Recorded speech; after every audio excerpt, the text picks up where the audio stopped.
My best. Okay, let's go ahead and start our service. Ready po tayo lahat. We'll sing song number 288, I Am Resolved. And then, after that, we'll have our opening prayer.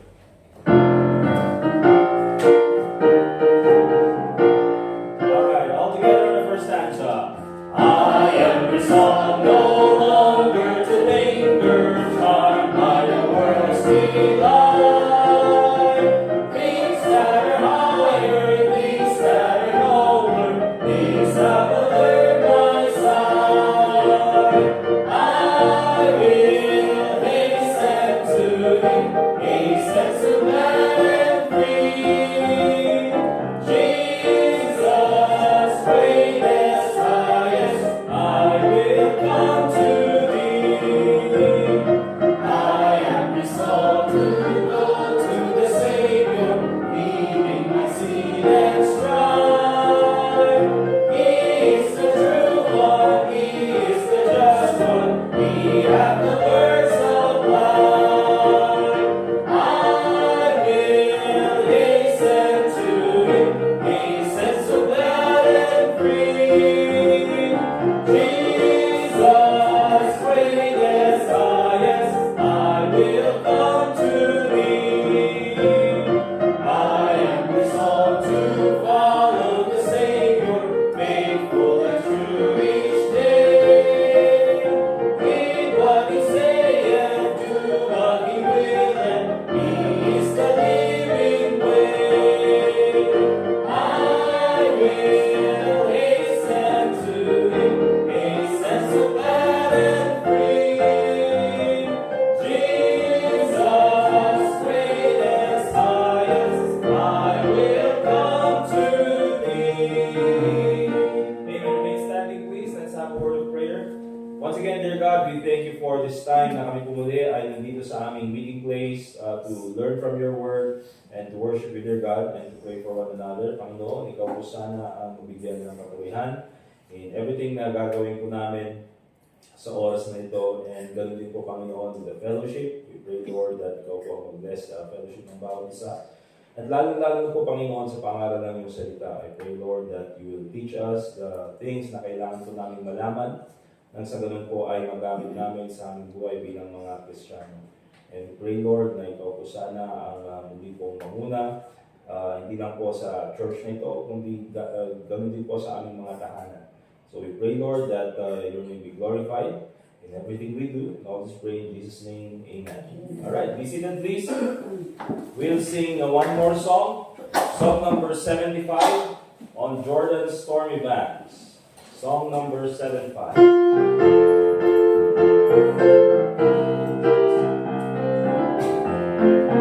Alright, all together, the first stanza. On Jordan's stormy banks I stand and cast a wishful eye to Canaan's fair and happy land, where rival treasures lie. I am bound for the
will come and go with me.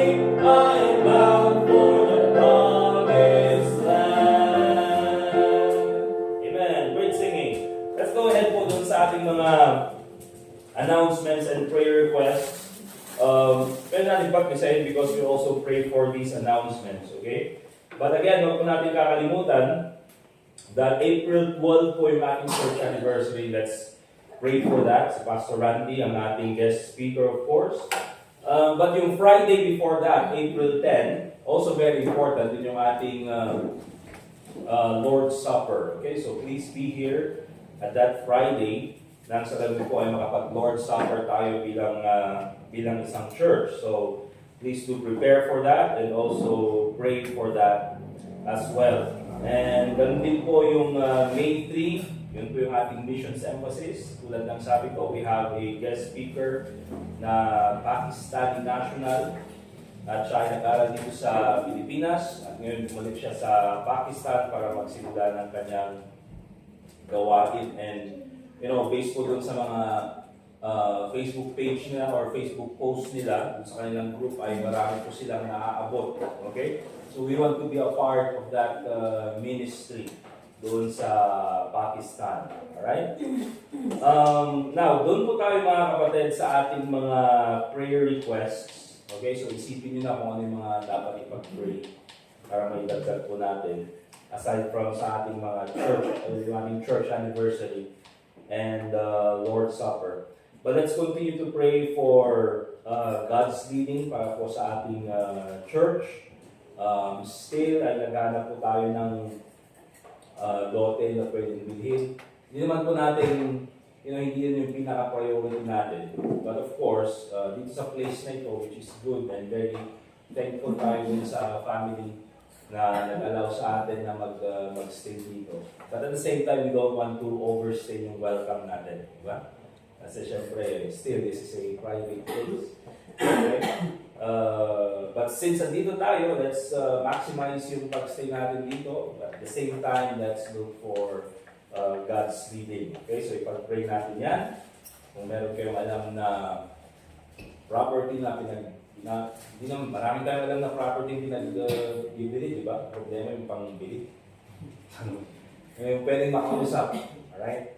May mga tinignan na kami doon, pero sobrang layo naman at hindi accessible ng kalsada. Yun yung problema. Okay? Also, let's continue to pray for our church na mas marami pang mga families ang may dagdag. Okay? Blessing mga kapatid na may mga naidadagdag po mga bata dito sa church. Di ba? Family ni Brother Edgar, sila Brother Dustin, di ba? May mga naidadagdag. Baka kayo, may mga idagdag din kayo. Maganda yan. Di ba? But also, pag-pray din natin na meron pa tayong mga families na madala dito sa church. So, keep inviting kung alam yung mga Kristiyano na walang church na pinupuntahan or mga unchurch na mga believers, you invite them into church, they can try it. Kung gusto nila, we can fellowship with them. At least maturuan sila ng salita ng Diyos. And hopefully, at least dito sa church ay magamit din sila, especially sa soul winning. Okay? So yun po. Let's continue to pray for that. Also for more souls to be evangelized. Marami pa tayong mas marating sana na mga kaluluwa. And at the same time, more soul winners. Marami pa tayong lumabas at humayo at magkasip ng salita ng Diyos. Okay? Also, let's continue to pray for Sister Leigh and Sister Iris. Si Sister Iris, last Sunday, meron na dito, di ba?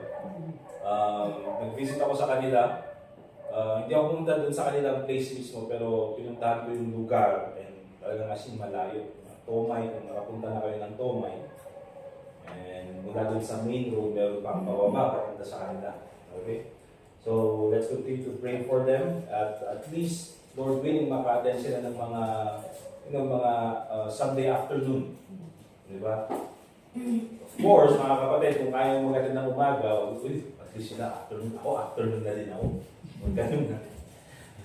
If you're able to attend as much as you can, do your best to attend church. Okay? Pero sa kanila, of course, kakapanganak and then sobrang layo, mahaba yung lalakarin. And so we understand that. Kay Sis Lay naman, or si Brother Dustin, na-visit ko rin, kailan yan? Sorry, Sister Angel. Kailan yun? Wednesday ba? Hindi, Thursday. Thursday yata. Thursday nung binisit natin sila. And of course, nakita ko lang si Brother Dustin puyat na puyat. Ipag-pray natin sila. Alright? Sinabi ko rin sa kanya na baka kung gusto nila, kung may mga members sa church na gusto mag-alaga kay Alea ng probably 1 day or 2 days. Kaso hindi ko pinupush. Siyempre, pag may nangyari sa bata is mauntog or ma-aksidente, mahirap na yun, diba? So, at least kahit short time lang sana.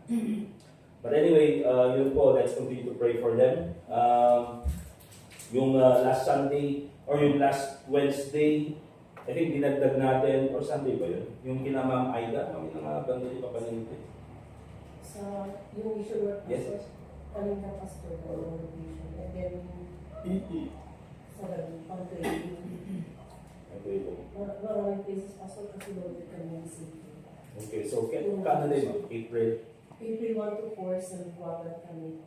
6 to 10, either kay Pastor Earth, kay Pastor Oli. Outreach din daw ng helpless. Basta April. Okay. Alright, so let's pray for that. Yung activities ni Ma'am Aida for April. Any more prayer requests? Dapat natin ipag-pray? Dapat ba? Kay Pastor Oli, include yung program natin sa Iwakan Elementary Schools Funding kasi kami sa great program for values education. So, we're considering si Pastor Ali sana na magbigay ng exhortation. And if ever hindi siya available, pwede kayo na. Depende yun si Pastor available din. Pero if ever na hindi, pwede kayo. Oo, pwede. Nung may Pastor Ali, huwag niyo naman sabihin na baka hindi available. Available din. Para mag-call back naman kami kasi baka mamaya. Hindi mag-ano si Pastor Ali. At saka kami ba na si Pastor Joel kaya? Hindi ka rin naawan, mo pa rin. Anyway, ano na naman yung pastor kasi sana we used to be able to open up again the school next year kasi they requested already kasi meron din na impact sa mga bata yung pagtuturo namin ng values education reminder based. So, we praise God na yung mga resource nila gano'n yung mga testimony din ng mga teachers na gano'n. So, we still continue with the work. Alright. Okay, so aside from that, Jilwakan Elementary School, meron pa bang mga prayer requests? Yes, Yung na-invite po sir sa grade 7 at grade 11 sa anniversary. Okay, yes. Mga visitors ni Sister May. Ano yung pagka hindi mag-attend, bagsak? Yun din, di ba? Yung okay ko, hindi naman yan alam. Kasi pag-pray natin yan na maka-attend yung mga estudyante ni Sister May. Taga dito lang, di ba? Taga dito lang po sir. Pag-pray natin. Alright, so yun of course, yung church, yung spiritual growth and more families to be added. Let's pray for Sister Lay and Sister Iris. Sila Ma'am Aida, Ma'am Elsa, yung kanilang pupuntahan sa Kalinga this April. And then this coming Monday, doon sa Buwakan Elementary School. And then yung mga bisita ni Sister May. Okay? Kaya sa mga bulletin na nilalagay natin, or na binibigay natin every Sunday, please, huwag niyong itapon, ilagay niyo sa Bible niyo so you can read it sa Wednesday. Okay? Para andun pa rin yung mga prayer requests. Alright? Okay, so yun pong gagawin natin. Let's pray, and then after that, we'll have one more song, and then dadako tayo sa ating lesson.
Dear God, Heavenly Father, once again, we thank you for this time na ito ay pwede mo dalangin to intercede for one another. We thank you, Lord, for this ministry na binigay mo sa amin. Lord, I pray that you be the one to hear the prayers of each and every one of us. Sa ganun po ay ikaw din po ang magbigay ng kasagutan sa mga prayers na ito. We pray, Lord, that you give us grace and mercy sa mga nalangin po na ito. And we do pray, dear God, that we continue to learn to depend on you sa lahat ng aming mga panalangin, sa aming mga pangangailangan, at doon po sa aming mga pinagdadaanan, Panginoon. So once again, dear God, we pray that you be able to give answer to these prayers. And also pray in Jesus' name, amen. Alright, let's get our songbooks, please. We'll open sa song number 250. Burdens are lifted at Calvary.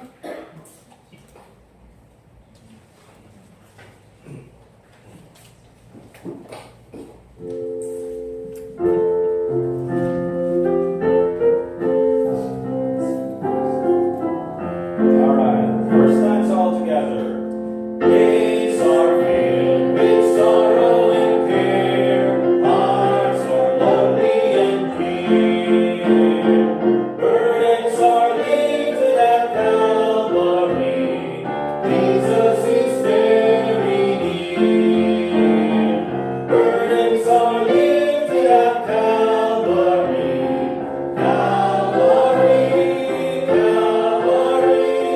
Burdens are lifted at Calvary, Jesus is very near. Cast your care on Jesus today, leave your worry and fear. Burdens are lifted at Calvary, Jesus is very near. Burdens are lifted at Calvary, Calvary, Calvary. Burdens are lifted at Calvary, Jesus is very near. Troubled soul, the Savior can see every heartache and tear. Burdens are lifted at Calvary, Jesus is very near. Burdens are lifted at Calvary, Calvary, Calvary. Burdens are lifted at Calvary, Jesus is very near. Amen. Wonderful song. Let's get our Bibles, please. Let's open sa Mark chapter 1.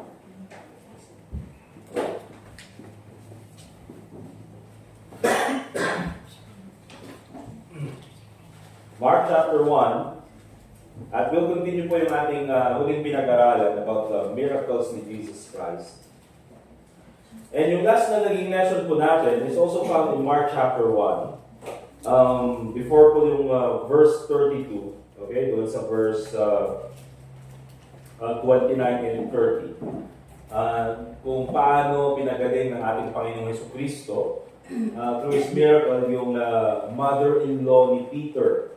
Okay? We've seen there mga kapatid, dahil kung si Peter ay truly mga kapatid ay meron siyang asawa, hindi katulad ng puro ng ating. Okay? But we'll focus on verse 32 hanggang verse 34 dahil nagpapatuloy po ang ministry ng ating Panginoon Jesucristo in healing and doing His miracles. And the Bible says in verse 32, and at even when the sun did set, they brought unto him all that were diseased. Ibig sabihin yung mga may sakit ay hindi yung diseased na patay. Okay?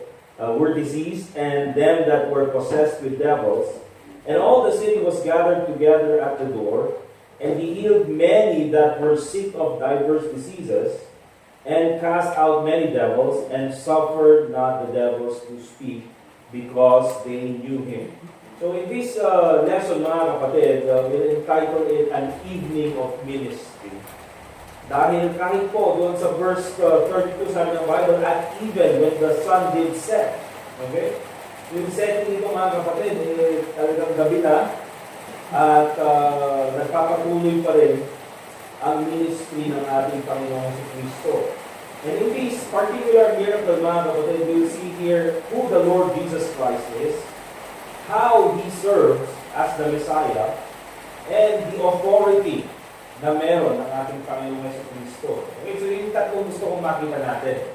Kung sino talaga ang ating Panginoong si Kristo, and then kung paano siya mag-minister, and yung authority niya bilang anak ng Diyos, bilang the Son of God. Alright? And so, unang-una mga kapatid, this evening of ministry, dahil nagabi na, yung ministry na ito, it reveals the Messiah. Let's go to Matthew chapter 8. At makikita natin dito, same story sa book of Matthew. Dun sa Matthew chapter 8, verse 16 and 17. Because remember mga kapatid, minsan itong mga miracles na ito ay pare-pareho yung nangyari, pero they were written in different perspectives. Okay? Yung book of Mark na binasa natin, that was in the perspective of the Apostle Peter. And then si Mark yung nagsulat. Sa Matthew naman, this was in the perspective of Matthew. Okay? Kay Luke, the perspective of Luke. And dun sa mga ibang interview niya. And then kay John, ganoon din. Okay? But hindi ito kasali dun sa sinulat ni John. In verse 16, sabi ng Bible, when the even was come, they brought unto him many that were possessed with devils, and he cast out the spirits with his word, and healed all that were sick. But in verse 17, ito yung wala doon sa Mark chapter 1, that it might be fulfilled, which was spoken by Esaias the prophet, saying, Himself took our infirmities, and bare our sicknesses. So, tulad ng sabi ko mga kapatid, itong ministry na ito, the miracles of Jesus Christ, ay ipinapakita niya kung sino itong Messiah. It shows who the Lord Jesus Christ is. Okay? Ano bang ibig sabihin ng Messiah? Okay? Jesus the Christ. Christ po is Messiah. Okay? Ang ibig sabihin po ng Messiah, mga kapatid, is the anointed one. Go to John chapter 1. John chapter 1 and verse 41. At ito po yung declaration ni Andrew nung nakita niya ang ating Panginoong Jesucristo. In John chapter 1 verse 41, ang sabi ng Bible, nung nakita ni Andrew itong si Jesus Christ, he first findeth his own brother Simon, si Peter, and said unto him, We have found the Messiah, which is being interpreted the Christ. Okay, so nahanap na namin, nakita namin ang Messiah. So, itong ministry ni Jesus Christ, mga kapatid, this is not merely a healing na ginagawa ng ating Panginoong Jesucristo. But basically, ginagawa niya ito to show that He is the Messiah. All of these wonders, all of these miracles, ginagawa ng ating Panginoong Jesucristo because He wants to show according to the scriptures, mga kapatid. Kaya sabi ni Peter, which was spoken by Esaias the prophet. Okay? Nasabi niya ganyan, that this is the Christ, this is the Messiah. Kaya pag sinabi natin Christ, this is the promised one. Ito yung hinihintay ng mga Hudyo. Okay? Na tagapagligtas. Okay? The Messiah. And yet, until now, mga kapatid, di ba, sinabi nung Prime Minister ng Israel na si Benjamin Netanyahu na ginagawa daw nila, all of this they are preparing for the coming Messiah. Alright? And so makikita natin doon mga kapatid na itong mga tao na ito talaga, tagilid yung kanilang pananaw sa ating Panginoong Jesucristo. They do not recognize the Lord Jesus Christ as the Messiah. So para sa kanila mga kapatid, they are still waiting for the Messiah. But here's the thing mga kapatid, 2,000 years ago, the Messiah already came. Okay, dumating na ang tagapagligtas. And yet mga kapatid, maraming mga tao, they look at the Lord Jesus Christ only as a great healer, as a great teacher. But kung titingnan po talaga natin mga kapatid, itong si Jesus Christ ay binigay ng Panginoon sa atin dahil sa isang mas malalim at mas malaking rason. And that is for us to have salvation. Alright? Tingnan niyo po yung 1 Corinthians chapter 15 verse 3. Okay, 1 Corinthians chapter 15, and then verse 3. And so, ang sabi ng Bible in 1 Corinthians chapter 15, verse 3, "For I delivered unto you first of all," sabi ni Paul, "which I also received," notice, "how that Christ, the Messiah, the Lord Jesus Christ, died for our sins according to the Scriptures, and that He was buried, and that He rose again the third day according to the Scriptures." Kaya remember this, mga kapatid, ang unang-una, when you have the Lord Jesus Christ, I believe this, mga kapatid, na kahit na gaano kahirap ang buhay, kapag meron sa iyo si Kristo, everything will be okay. I believe that, mga kapatid. Okay? Hindi po magiging, yung buhay po ng Kristiyano ay hindi po, buhay na walang problemang pagdaraanan or walang pasakit na pagdaraanan. May mga taong magbibiktima sa iyo, may mga taong magbibitray sa iyo, may mga taong, mamaliitin ka, may mga taong na gagawa ng masama sa iyo. But despite all of that, mga kapatid, kung ikaw ay na kay Kristo, at si Kristo ay nasa iyo, everything will be okay. Okay? But remember this, mga kapatid, the ministry of the Lord Jesus Christ, or the Lord Jesus Christ, was not only here to fix circumstances. Kaya pag tinitingnan mo, si Jesus Christ, binuhay niya yung patay. Naging masaya itong pamilya na ito. O yung si Jesus Christ, binigyan niya ng paningin muli yung bulag. Or binigyan niya ulit ng ability na maglakad yung hindi makapaglakad. Alright? Ginawa niya yung mga bagay na yan. And para sa tingin ng tao, kung meron si Jesus Christ, ay maaayos na yung aking problema. But there's truth to that, mga kapatid. But here's the thing. The deeper theology, yung deeper reason why the Lord Jesus Christ came here is for us to have salvation. Huwag po natin kakalimutan yan. Okay? Kaya po, kahit na tayo ay Kristiyano, at meron tayong mga pinagdaraanan sa buhay, remember this, the Lord Jesus Christ, He cares for us. Bakit? Kasi yung pinakamalaking problema natin, inayos na niya. Di ba? So kahit sabihin mo na wala kang problema, or wala kang okay na lahat ng buhay mo, papunta ka naman ng impyerno, anong klaseng buhay yun? Di ba? What shall it profit a man? Nasabi ng Bible, sabi ni Jesus Christ, if He gained the whole world and lose His own soul. So, ang pinaka-importante ay binigay ng Panginoon Jesucristo sa atin ng buhay na wala hanggan. Let's go to Isaiah chapter 53. At makita natin the ministry of the Messiah. The ministry of the Messiah. Kaya po ito yung binabanggit doon sa Matthew din na binanggit or sinabi ni Isaiah. In Isaiah chapter 53 verse 4, sabi ng Bible, "Surely He hath borne our griefs and carried our sorrows. Yet we did esteem Him stricken, smitten of God, and afflicted." Kaya po si Jesus Christ, mga kapatid, that is why the Lord Jesus Christ made these miracles. Bakit? Lahat ng mga miracles niya, mga kapatid, they point towards the cross. Kaya po si Jesus Christ, mga kapatid, although, sabi nga ng Bible, He was tempted at all points, yet without sin. Okay? But because the Lord Jesus Christ ay minsan, mga kapatid, because He has a perfect body. Alright? Because He has a perfect human body. Alright? Na although hindi man siya nagkasakit, mga kapatid, although siya ay napagod, siya ay nagutom, na-experience niya yung mga yan. But also, dahil marami na siyang mga pinagaling na mga may sakit, mga kapatid, He knows how to connect with the common people. Naiintindihan niya yung pinagdaraanan ng isang regular na tao, an ordinary person.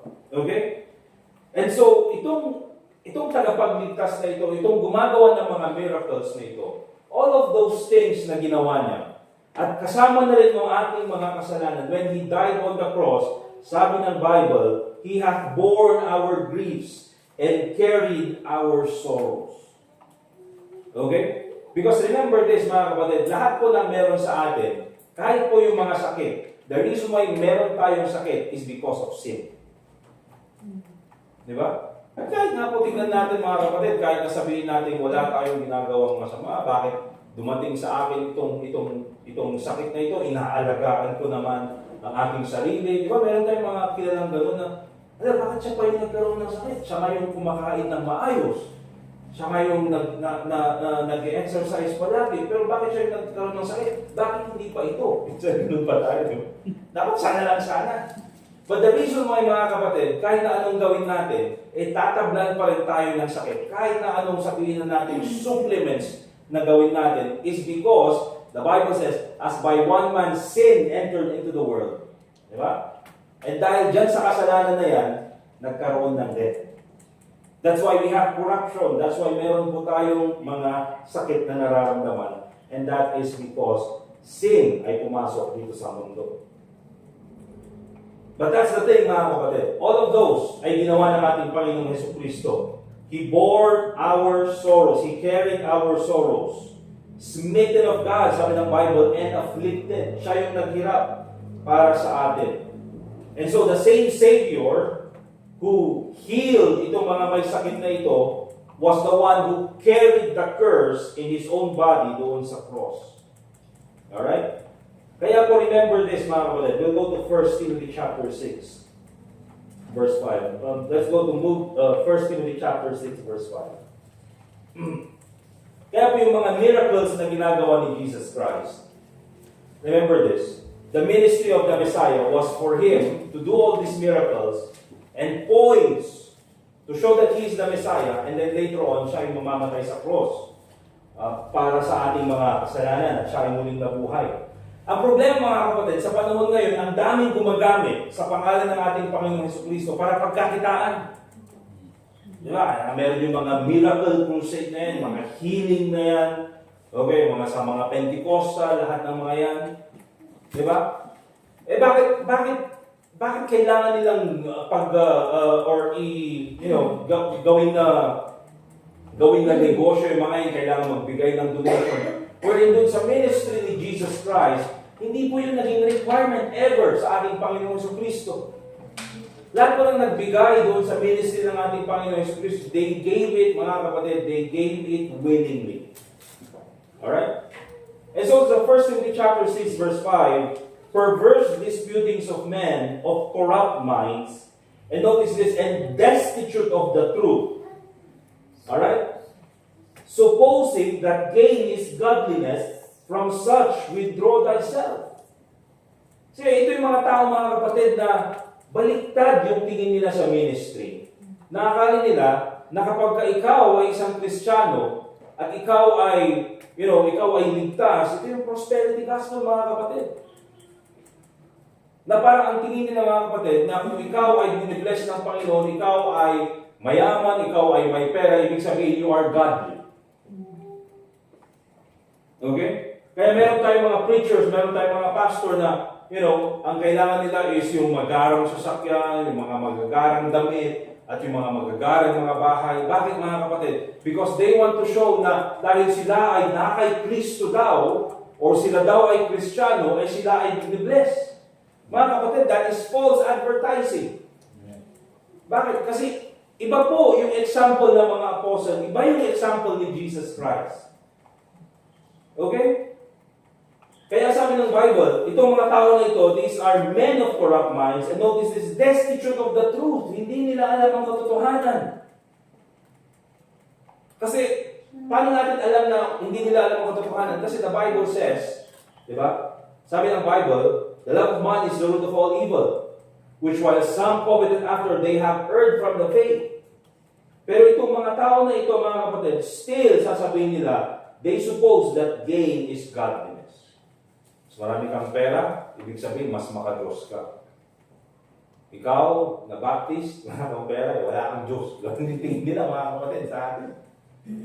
Alright? But also, let's go to Isaiah chapter 53, kung andyan pa rin kayo.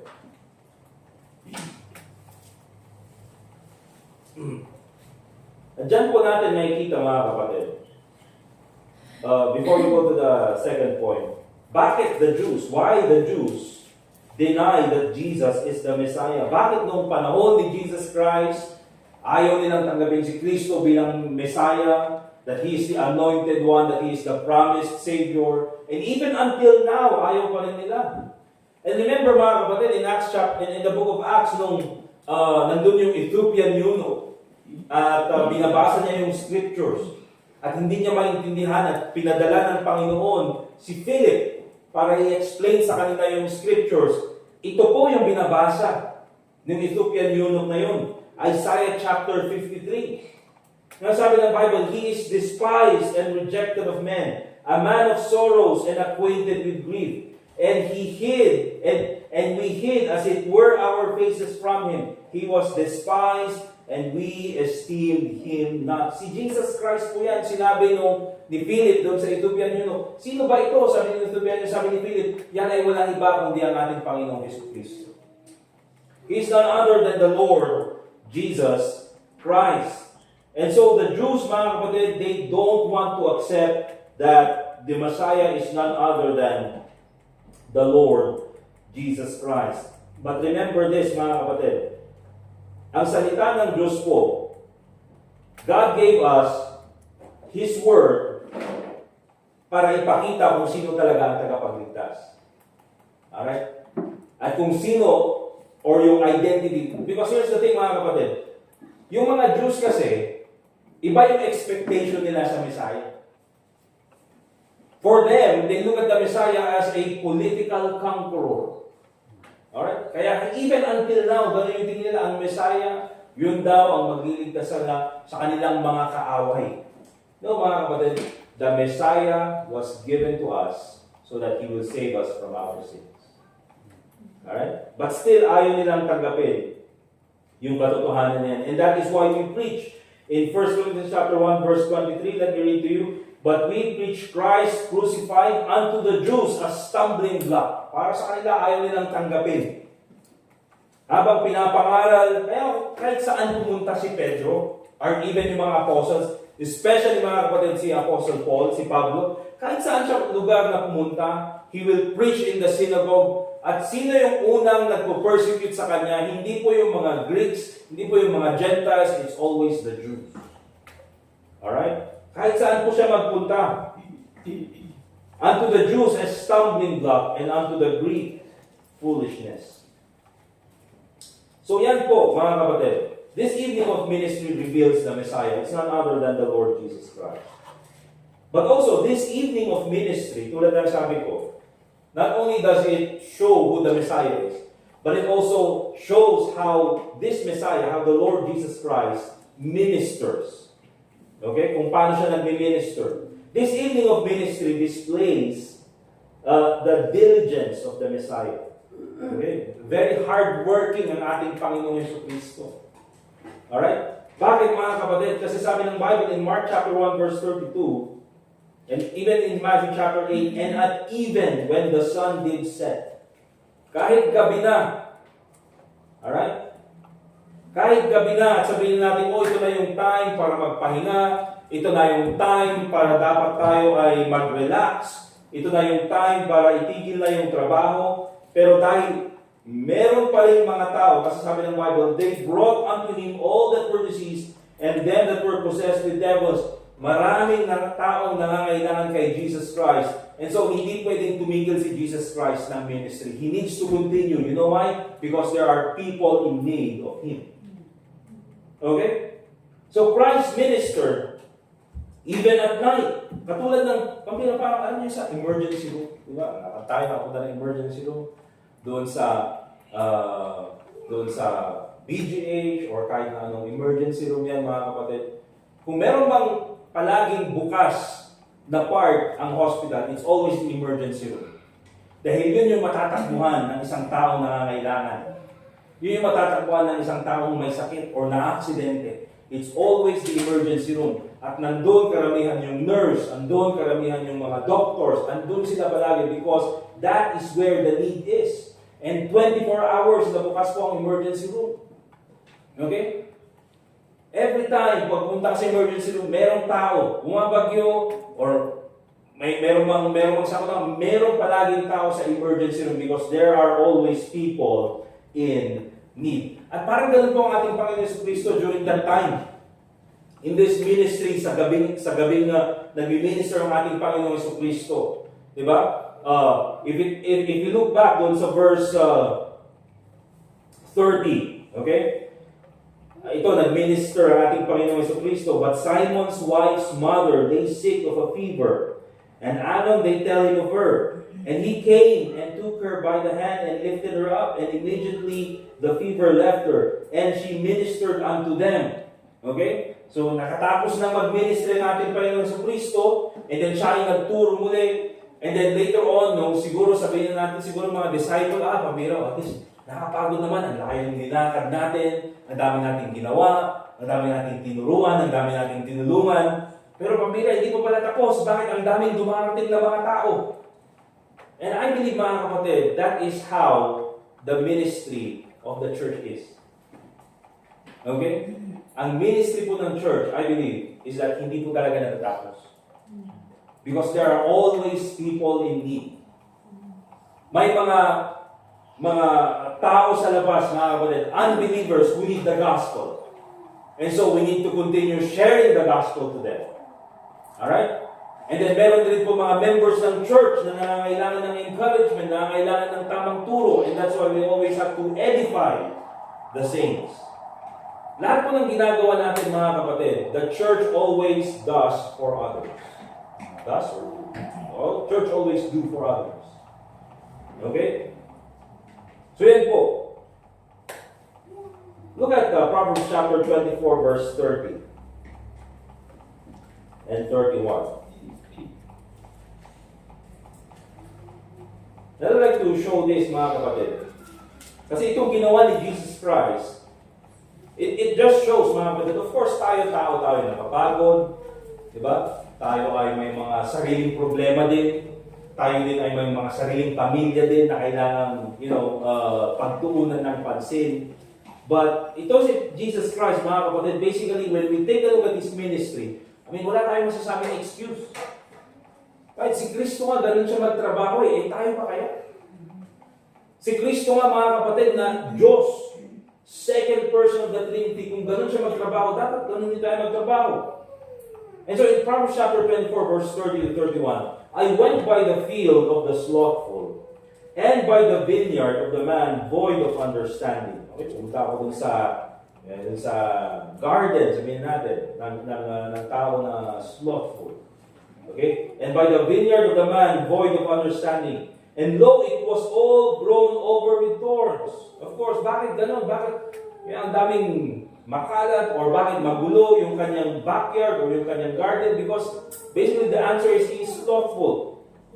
It was all overgrown with thorns and nettles and had covered the face thereof. And the stone wall, therefore, was broken down. Nasira na yung wall. Nadadala yung kabila kaya. Di ba? Parang masyado nang naging madamo. And so, here's the thing, mga kapatid. When it comes to ministry, neglect always produces thorns. Neglect always produces destruction. Neglect always produces something that is unwanted. Okay? Kaya it's very important po, tayo bilang church, mga kapatid, we have to understand that we have a job to do. Na ang church po na pinupuntahan natin, o ang church po na ginagawa natin, hindi lang tayo nandito para, pumunta ng church at makinig ng salita ng Diyos. That's very important. Okay? Diyan tayo nagiging malakas. Diyan tayo nakatututo ng salita ng Diyos. But also, we have a lot of work to do.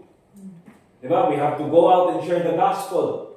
We have to go out and teach others. We have to go out and encourage one another. Okay? Lahat ng yan, mga kapatid, always ministry, hindi po natatapos ang gawain ng ating simbahan.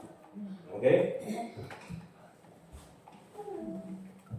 And so also makikita natin dito na not only the Lord Jesus Christ was working even at night, even at midnight, but also ang ating Panginoong Jesucristo, He made sure that everyone was helped. Lahat ng tao ay nabigyan ng kanilang pangangailangan. Notice, let's go to Luke chapter 4. Luke chapter 4.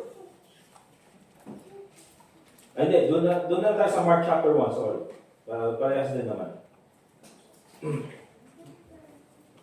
Parang mas maganda kasi yung pagkakabanggit ng Mark chapter 1 eh. Dun sa verse 33, di ba, gabi na yan. And notice sabi ng Bible, and all the city was gathered together at the door.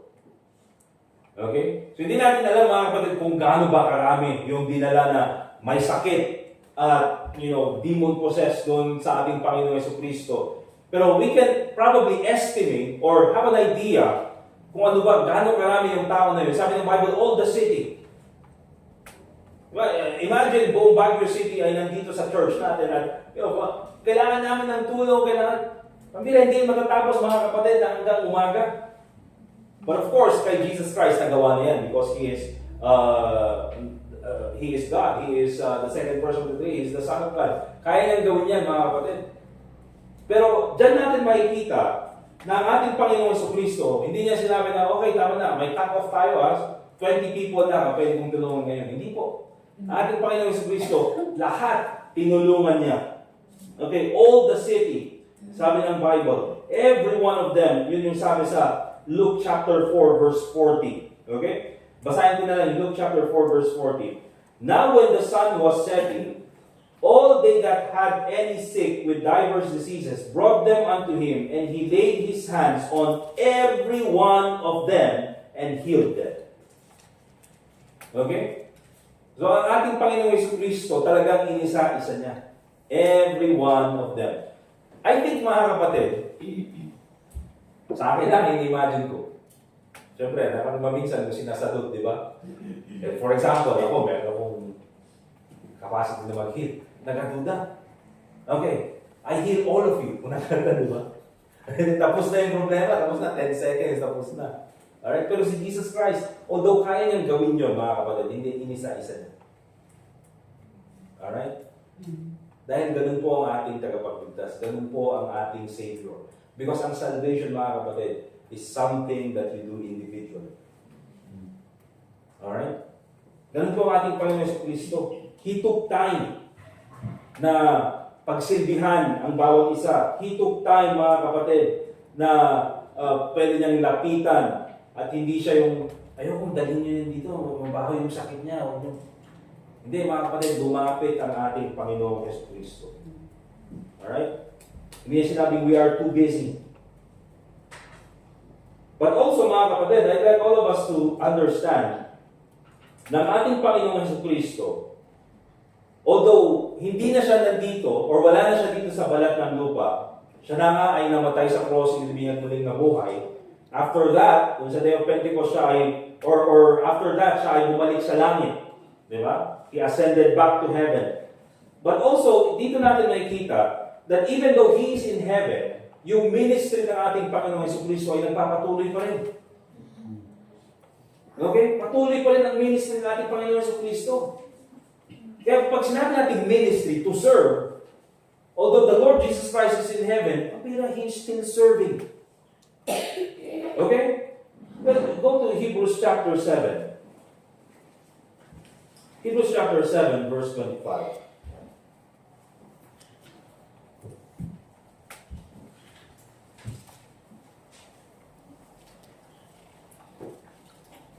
Ang sabi ng Bible, in Hebrews chapter 7, verse 25, wherefore He is able also to save them to the uttermost part that come unto God by Him. Kahit saan manggaling yung tao na yan. Okay? Oray niya nga susulinot, ipagapwan na. Day ta tao, day ta. If that person trusts the Lord Jesus Christ as his Savior, the Bible says, He can save them to the uttermost part that come unto God by Him. Seeing He ever liveth. Patuloy ang ating Panginoong Jesucristo to make intercession for them. Kasi ganyan po ang ginagawa ng ating Panginoong Jesucristo. Bakit? Because it is His will. Yun po yung kanyang kagustuhan na lahat ng tao ay maligtas. But also, let's go to 1 John chapter 2, verse 1.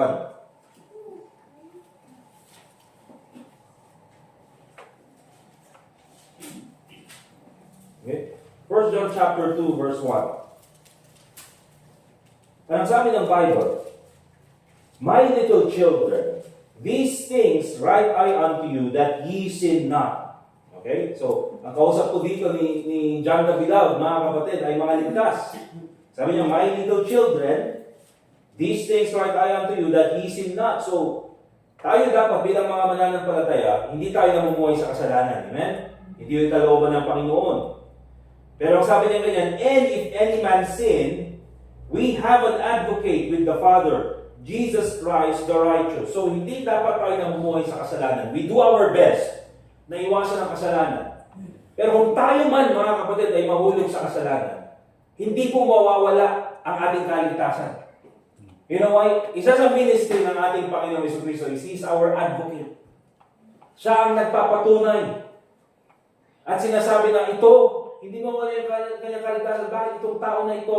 This one trusted me as his Savior. I died for this person. Okay? At kaya niya sabihin ni Satanas na, oh yan ba ang taong Kristiyano, makasalanan? Ano sasabihin ni Jesus Christ? I am the advocate. Ako ang magpapatunay that this person is saved. Okay? Kaya kung titignan po natin, mga kapatid, ganyan po ang ministry ng ating Panginoong Jesucristo. Ang kanyang ministry ay nagpapatuloy. And so, kaya po tayo, mga kapatid, tayo bilang mga mananampalataya, whatever our circumstances, anuman yung ating pagdaraanan bilang church, kailangan magpatuloy ang ministry ng church. Okay, especially when it comes to reaching the unbelievers with the gospel. Alright?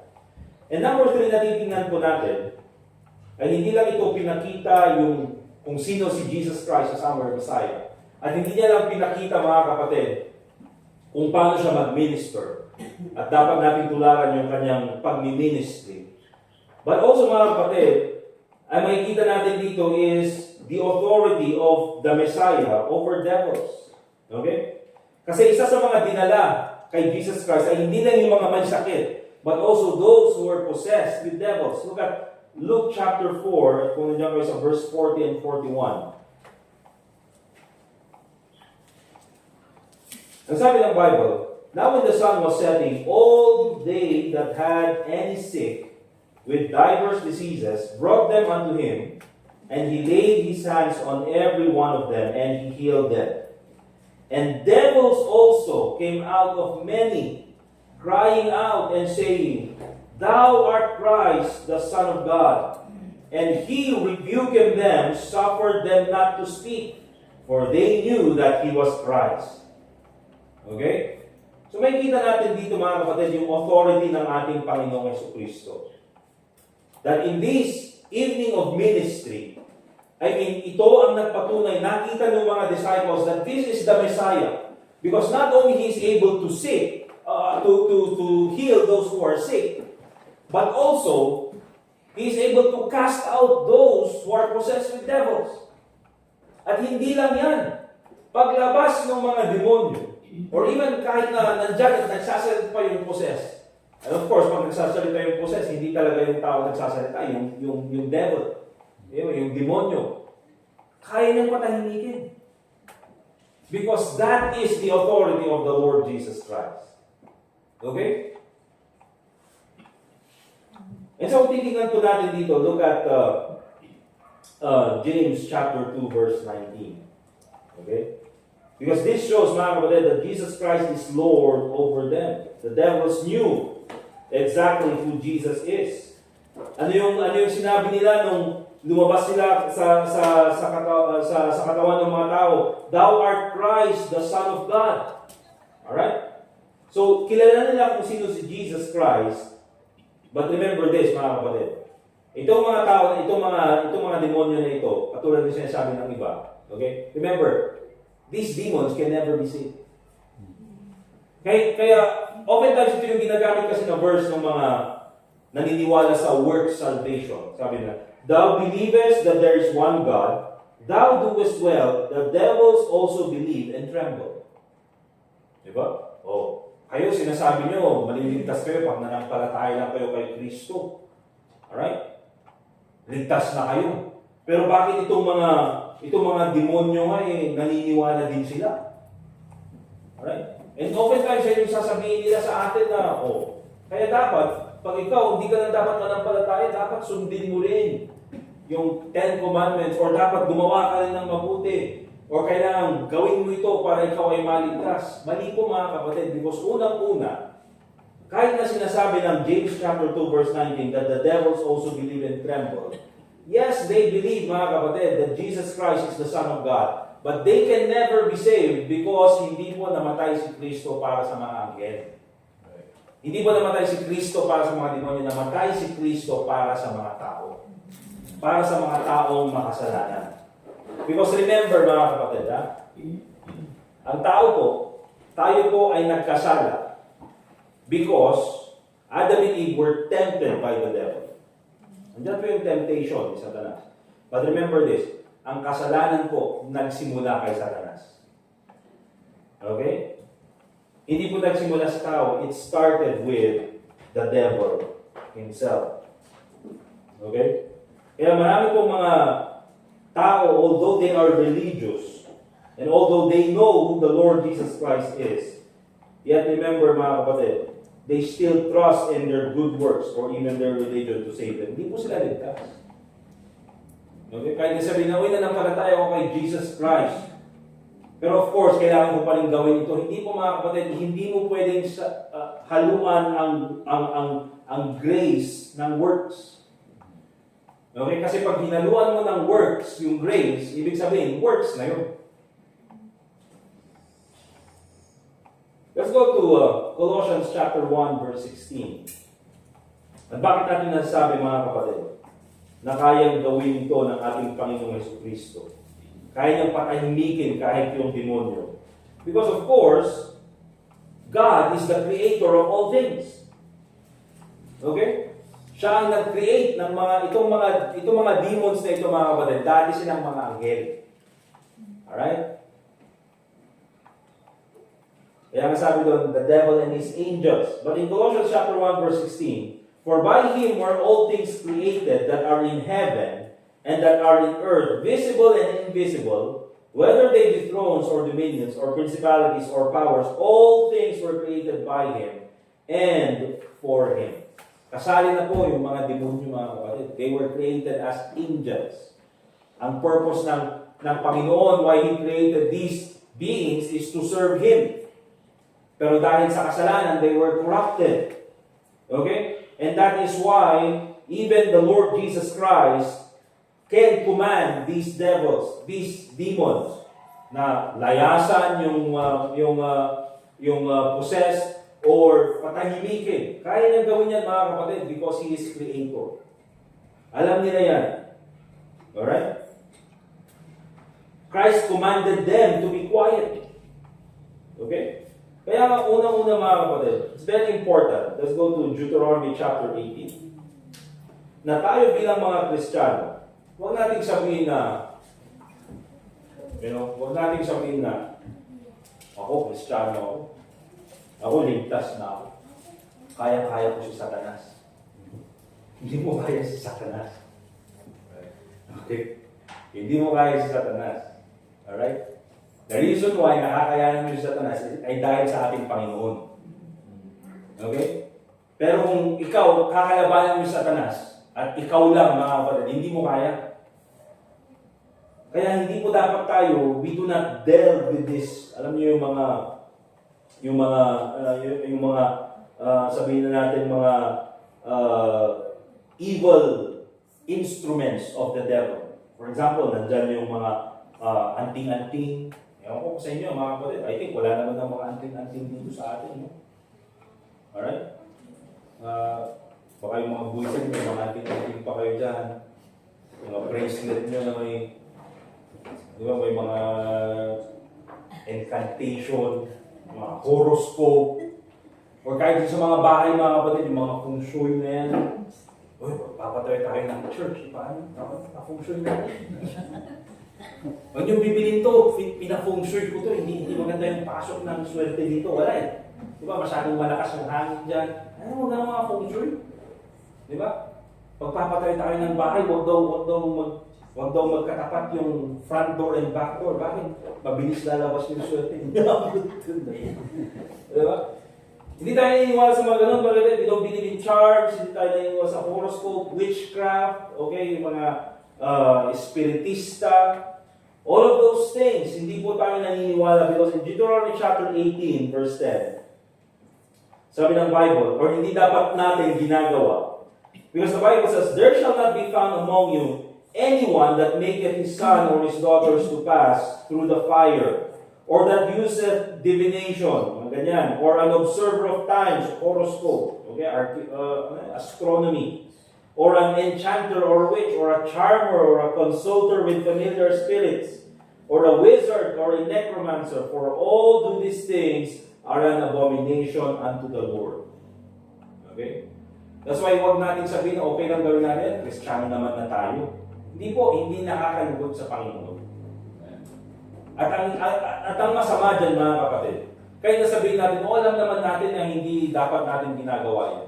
Ang problema, yung binanggit sa verse 10, there shall not be found any among you, anyone that maketh his son or his daughters to pass through the fire. Huwag natin gawin kasi baka matutunan ng mga anak natin.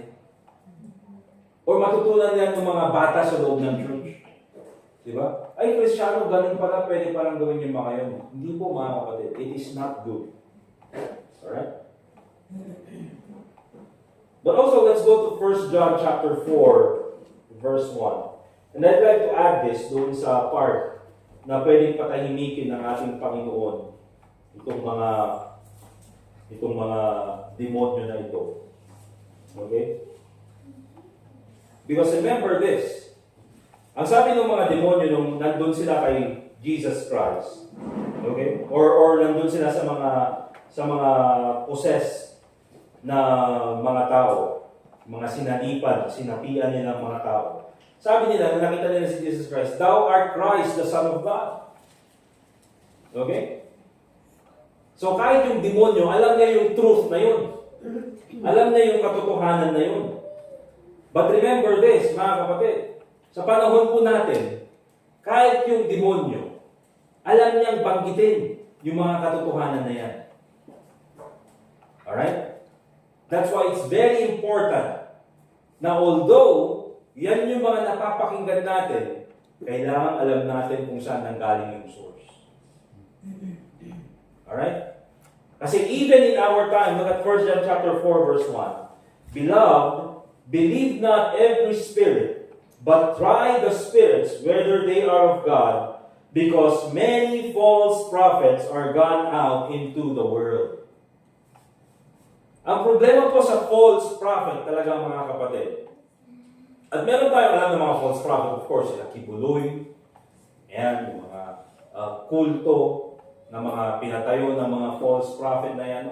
Talagang, talagang halatado naman talaga na false, kasinungalingan yung kanilang mga turo.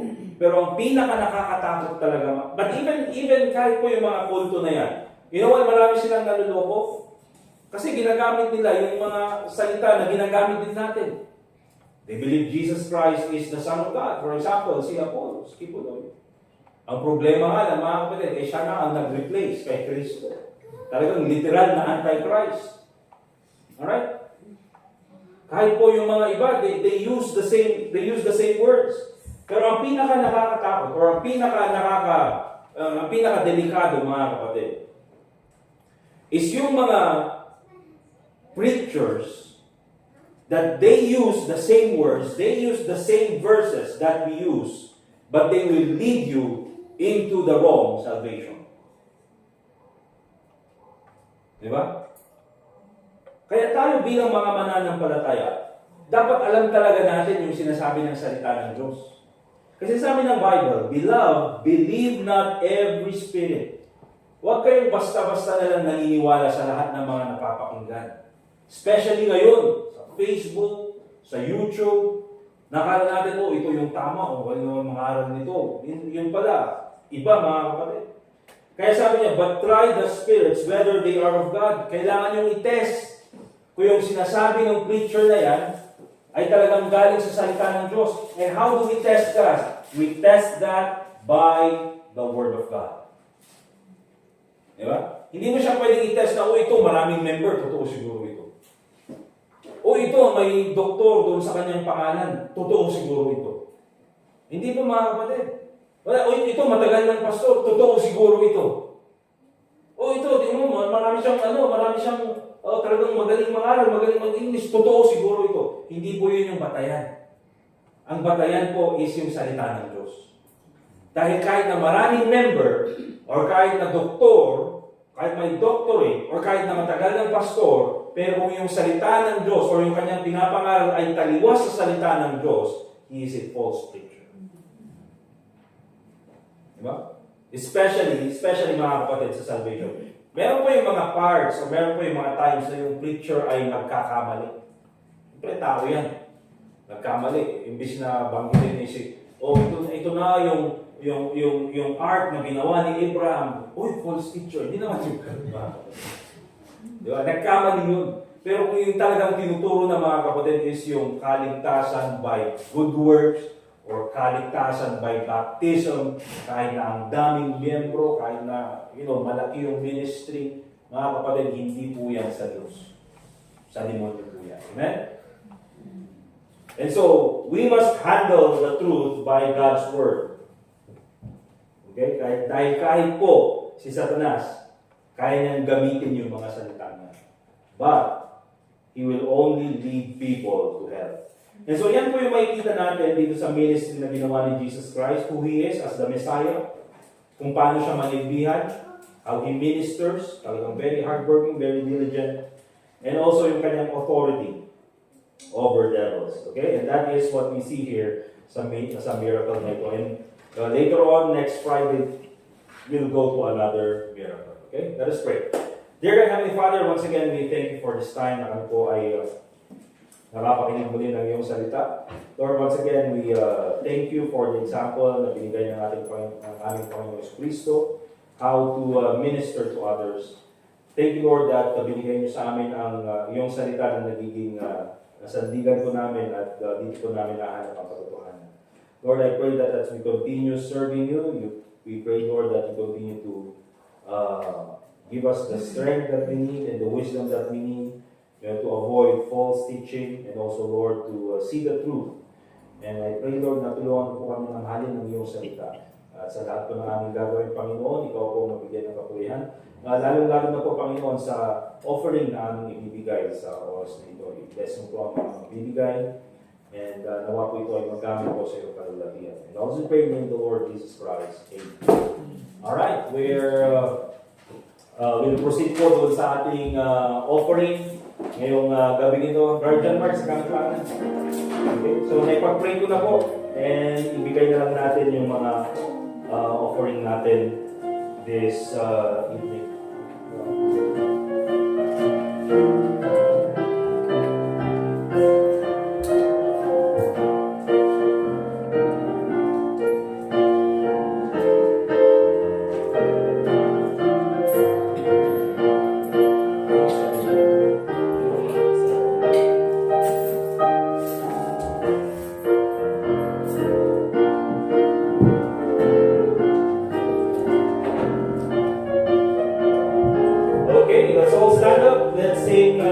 Song number 372, Let the Lower Lights Be Burning.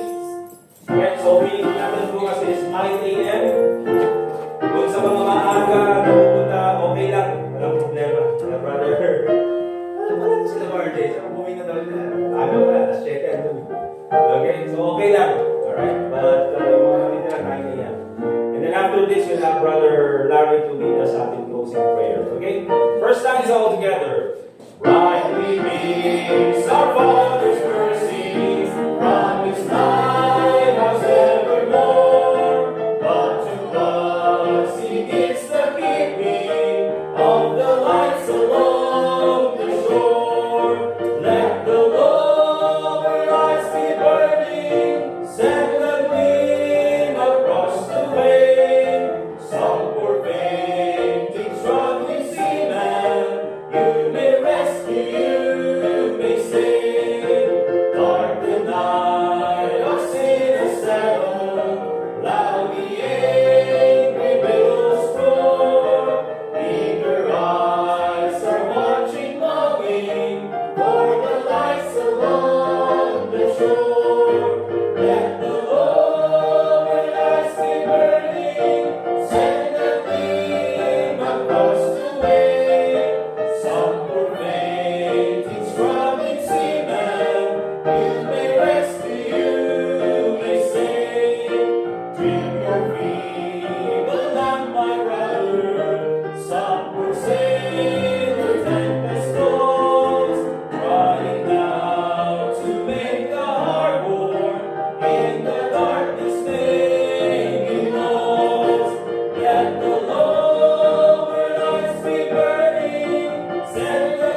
variety kararat mo. Thank you dali sa oon nga sa ginamigan.